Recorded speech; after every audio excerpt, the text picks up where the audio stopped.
I have never been idle as I've been today, sitting at the DCI boardroom from 8 in the morning up to now. Yet we were very clear in the morning at around 8 that we are not obligated to give the DCI any information to help them with their investigation. They are the DCI. I'm not, or we are not. They should investigate and tell us the outcome of the investigation. Then we deal with that one later. But I want to take this opportunity, thank the people of Kiambu, the people of Mount Kenya, and the people of Kenya who have been standing with us in solidarity, telling us itapita, and telling us they already know what the government is doing. And I want to tell you a good reason, maybe you're asking, why we decided to keep quiet. As I said, one, we are not obligated to give the DCI any information. And two, we do not trust this government. We do not trust it to give it information first. Then they go manipulate it and create other statements from other people they might be bringing to incriminate us. So we are saying, you go do your investigation. And then if there is an issue, we meet in court. And I'll say that we will not be cowed. Anytime DCI invite us here, DCI, we will come. But I urge the DCI and the police or anybody else who is being involved or used politically by the government machineries, that they should also understand we are the people's representatives. Today, we were voting in parliament. And you know, the Senate is not like the National Assembly. The Senate is not like the National Assembly. Our vote counts per county. So if today, where we were voting on monies to be dispersed to counties, and I don't have a vote that is casted to represent Kiambu, it's the DCI and the government who are being used to make sure I do not present the people of Kiambu the way I'm supposed to. But we are saying, first of all, some of us, it's the first time we are interacting with the DCI. You know, we have been law-abiding citizens all through. But we are now interacting with them to understand how they work. And actually, we have realized they even have problems. You know, I might say I was idle, but I've learned a few things. They are not happy with the SHA. They are not happy with affordable housing levy. Their salaries are down. Ziko chini. So we are asking those who are making the budget, and especially the executive, angalia hawa maofisa vizuri ndio waache kutumika, so that they can invest somewhere and they can do business somewhere else. Waache kutumika. Those are our fathers, they are our brothers, and they are our sisters and mothers in there. So we have learned a few things, and I'm telling you, we are going to represent them, and I'm going to bring an amendment that teachers and police officers should not be paying that affordable housing levy. That is something, because I've realized, without mentioning name, they are also suffering. But nevertheless, we have told them and we have asked them and we have urged them not to intimidate, not to do arbitrary arrests or intimidation by the Subarus and all that. But I'm very happy for the state. I know you have also been harassed. And I want to take this opportunity that we shall protect the media freedom at all costs. Because if it were not for you, probably right now I'll be in a Subaru headed to Nyeri. Right now I'll be in a Subaru headed to Naivasha. But because you are here as our eyes, we have been released. Because for me I felt it was like an arrest, because I could not live at my will. We were being told, wait, we are consulting, and you don't know who they are consulting, and you don't know who they are talking to.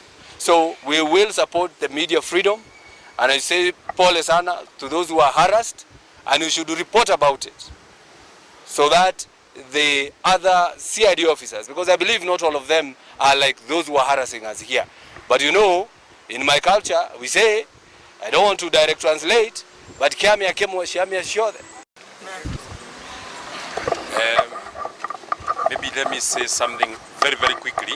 I have read, because I'm a fairly young legislator, the youngest at the Senate, I've always read about detention without trial. But I actually feel that, and I actually know that today I have tasted detention without trial, because on our own motion, we walked to the DCI out of the summons that I had given to 2 of our colleagues. And once we got in there, we have sat there from the introductions that we made, and from the point that the client or the 2 colleagues said that they want to exercise the right to remain silent. We have been sitting at the DCI since 7 in the morning until now. It's going to 6 in the evening. So that's about more than 12 hours just seated doing nothing. And more punishing is that we were restricted in our movement. We walked voluntarily. We could not be allowed to even go out. We have not taken water, we have not taken tea, we have not taken anything the whole day. And I actually feel that this country has gone back to very, very dark days that I never enjoyed myself in my adulthood. I've never seen anybody detained without trial, with a court order that has an anticipatory bail that you cannot arrest this person. So now, since they could not arrest the 2 of the colleagues, they decided to punish us by telling us that investigations are ongoing. We were speaking about amongst ourselves. The DCI, from the director, the person who has just told us that we have no case to answer or we have nothing to say, they have not engaged us the whole day. Just they were telling us that we are waiting for further orders. The next officer comes and tells us we are waiting for further orders. Another officer comes and tells us we are waiting for further orders. Another officer comes and tells us we are waiting for further orders. Until the director himself of serious crime came and told us, we are so sorry that we have been keeping you for this long. We don't think that there is any reason to hold you here. That was 5:30. There's any reason to hold you here. We allow you to go home. We shall call you next time that we require you. And they had specifically told us to come at 7. If indeed they knew that they have to consult many people, they would have told us to go to Parliament. We would have gone to Parliament, we would have done our legislative job, and then we would have come back here at 4, 5, 6, because there was nothing exactly that was ongoing. So this country is going back to very, very dark days. In fact, it cannot be the days of Uhuru Kenyatta. They cannot be the days of Mwai Kibaki. This country is going back to the days of Daniel Moi. And I want to imagine that President William Ruto wants to walk in the direction and in the footsteps of Daniel Moi. That is why he was fighting you, the media. I mean, what wrong had you committed by just coming to try and cover these proceedings? And I would actually want to say, had you not been here, I want to imagine that we would not have even been allowed to go home. The reason why we have been allowed to go home is because they knew that you are still here and you're waiting for us and you have to report to the people back there. So we want to thank the people on the social media, we want to thank the people of Kiambu, the people of Mount Kenya, the people of Kenya who have stood strong and who have pointed to these excesses and the powers that are being exercised by the government and President William Ruto, because the DCI was here and they're saying they are consulting a higher authority. In my opinion, the highest authority they would be consulting then would be William Ruto, because if the decision was to be made by the DCI, he was here in the morning, he would have made that decision and he would have gone home. There's nothing that we have said for the 11 or 12 hours that we have sat in that boardroom. We have not said anything. We have not been asked anything. We were just seated there. At least they would even have given us water to keep us busy or to even keep us alive. But nothing. When it is 5 that we are now told to go home. Finally, I have said that I want to reiterate and buttress this particular point. If the intent is to intimidate us so that they can test our resolve, I want to commit that our resolve is extremely deep. Even if they locked us in, even if they took us to the police station, even if they were to produce us in court, even if they were to prefer charges, fabricated charges, because I actually imagine that in that charge sheet, they should not have written attempted murder. The only way it would have been written, it would be attempted suicide. It cannot be murder, because you cannot kill yourself. You cannot hire goons to come and kill you. The goons came to the tents that Honorable Modi and Honorable Karongo were in. So you cannot say that those charges had anything. So we want to say that if they invite us, we shall come. If they invite us at 7, we shall come. If they invite us at 8, we shall come, whatever day. But they must, and we have also said, as we were making our closing remarks to the DCI, we have told them that we are also public servants. They should also allow us to serve our constituents. We cannot spend our time here. We spent the whole day yesterday. We never went to Parliament. We spent the whole day today. We never went to Parliament. They will invite us again on Monday or whatever day. When shall we work for our people? I don't think I have anything more meaningful to add. Thank you. Jetagwo Peter Mwathi uria wari mumbuge wari murutene na nie ni ndari mathiko-ini maria mari bibilioni na thutha ucio mutheri tugicoka tugituika guka andu mari atume gwiciria ngeciria ati gutumo matumitwo anake monekaga mena uru muno na hinde makinyire ni kwaria ndaragia nie na mwisho wa horo hinde akoyo imirire nie ngithara hamwe na aria angi na tugithie no thutha wa gwithara hinde no njititwo kwa DCI mokite makauga ati kwaria kuria ndaragia nyitite kamero ni andu ndahuraga na ite kwaria kuria ndaragia nyitite kamero ni ite ndoinangaga ngihuraga ngari kwaria kuria ndaragia na kamero ni kuhenania ndahenanagia handu ha majite njuge uria kuhana nie ndoka ndakinya guku ngorire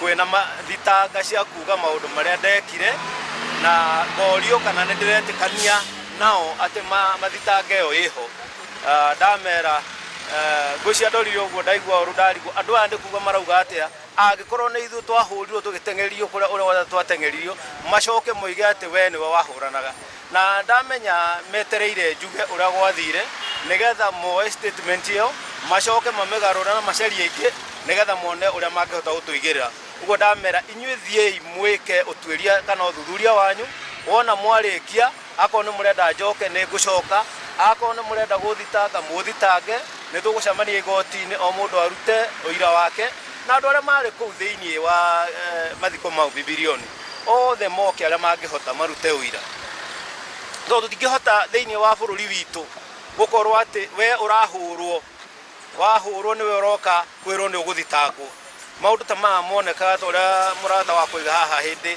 ya Moi mugatengerio mara mutire na thayo ni ngari cia thikirari kurukuru na thina uria munene menaguo ni ngumwira ni kuoneka mutwaranite na Rigathi wa Gachagua uria urari deputy president na niwe tureta deputy president wa andu ucio nge no wa guthukio uyu wiho ucio wariho niwe wa andu no cio niwe uratuka uratuma tuhanga icio no angorwo ni megututindika ni undu wake ni meharirie gututindika kinya ndagika mwisho tondu